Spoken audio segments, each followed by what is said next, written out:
نام professor doctor فخر الاسلام ہے۔ میں Pakistan study centre Peshawar university میں پروفیسر ہوں اور ڈائریکٹر بھی ہوں۔ 1973 کا جو آئین ہے پاکستان کا، اس کے بارے میں چند گزارشات آپ کے سامنے رکھوں گا۔ پہلی بات تو یہ ہے کہ پاکستان کی 70 سال سے زیادہ تاریخ میں اگر ہم نے کچھ کارنامے انجام دیے ہیں تو میرے خیال میں اس آئین کا بنانا، اس پر متفق ہونا اور یہ 45 سال سے زیادہ کے عرصے کے لیے چلنا جو کہ ابھی تک قائم ہے، یہ اس میں سر فہرست ہے۔ اس آئین کی چیدہ خصوصیات میں سے ایک یہ ہے کہ اس آئین نے پہلی بار پاکستان میں وفاقیت کو جو ہے اولیت دی، اور جب یہ آئین ہمارے بزرگ بنا رہے تھے تو اس وقت مشرقی پاکستان کی علیحدگی کا سانحہ رونما ہو چکا تھا، اور وہ اصل میں وفاقیت کی کمی اور اس کی روح کی کمی کی وجہ سے وہ سانحہ رونما ہوا تھا، اگرچہ اس میں ہندوستان کی سازش بھی شامل تھی، لیکن ہماری اپنی غلطیاں بھی اس میں شامل تھی۔ چنانچہ جب یہ پہلا جو آئین بنایا گیا، اس کا فائدہ یہ ہوا کہ اس میں وفاقیت کو ترجیح دی گئی اور وفاقی نظام لایا گیا۔ دوسری خصوصیت اس کی یہ تھی کہ اس کے اندر اسلامی دفعات، پہلے جو آئین گزرے تھے دو بڑے 1956 اور 1962 کے آئین، ان کے مقابلے میں کافی زیادہ تھی اسلامی دفعات، اور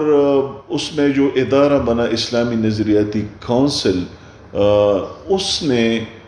گزشتہ 40 سال سے زیادہ کے عرصے میں زبردست کام کیا ہے اسلامائزیشن آف لاز کے حوالے سے، اور حکومت کو مختلف قوانین کے بنانے میں اس کی اسلامی روح کے بارے میں بڑے اچھے مشورے اس کونسل نے دیے ہیں۔ تیسری بات یہ کہ اس آئین میں فنڈامنٹل رائٹس جو ہے اس کا چیپٹر کافی وسیع ہے، اور وقت گزرنے کے ساتھ ساتھ اس میں کمی نہیں ہوئی بلکہ اس کے حقوق میں اضافہ ہوا ہے۔ یہ تو اس کے ایک مختصر تاریخی پس منظر ہے۔ میں یہ بات بتاتا چلوں کہ یہ آئین 1973 میں بنا، لیکن 2010 تک، یعنی یہ تقریباً آپ کہہ سکتے ہیں کہ 37 سال تک یا اس سے بھی زیادہ کے عرصے میں اس میں وفاقیت نام کی تو تھی، لیکن روح اس کی نہیں تھی۔ یعنی مطلب یہ کہ کہنے کو تو پاکستان ایک وفاقی ریاست تھی، لیکن وفاقی نظام جس میں صوبوں کو خود مختاری حاصل ہو، وہ کہیں نظر نہیں آ رہی تھی۔ خوش قسمتی سے اس آئین میں ویسے تو کئی ترامیم ہوئی، ابھی تک 26 کے قریب ترامیم ہوئی ہے، لیکن جو ترمیم پاکستان میں رہتی دنیا تک جو ہے ہم یاد رکھیں گے، وہ 18 کنسٹیٹیوشنل امینڈمنٹ ہے جو 2010 میں 1973 کے آئین کا حصہ بنا۔ اس 18ویں ترمیم نے 1973 کے آئین کی اصل روح بحال کر دی، اصل وفاقیت بحال کر دی، اور صوبوں کو صحیح معنوں میں اختیارات ملے۔ اگرچہ 18ویں ترمیم کے جو اثرات ہے اس کا ابھی تک انتظار ہے، کئی مسائل ہے جس کی وجہ سے وہ ترمیم صحیح معنوں میں امپلیمنٹ نہیں ہو سکی ہے، لیکن بہرحال جتنی امپلیمنٹ ہو گئی ہے اس کے مثبت نتائج سامنے آ رہے ہیں۔ تو 1973 کی آئین جو ہمارے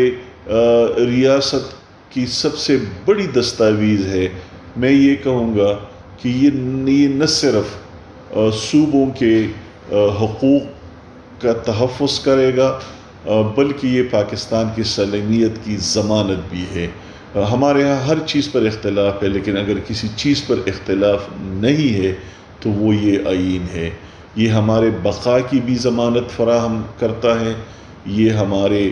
اندر اتفاق و اتحاد کو بھی پروان چڑھائے گا انشاءاللہ، اور یہ ہماری ہاں سماجی اور اقتصادی ترقی کا بھی ضامن ثابت ہوگا۔ والسلام۔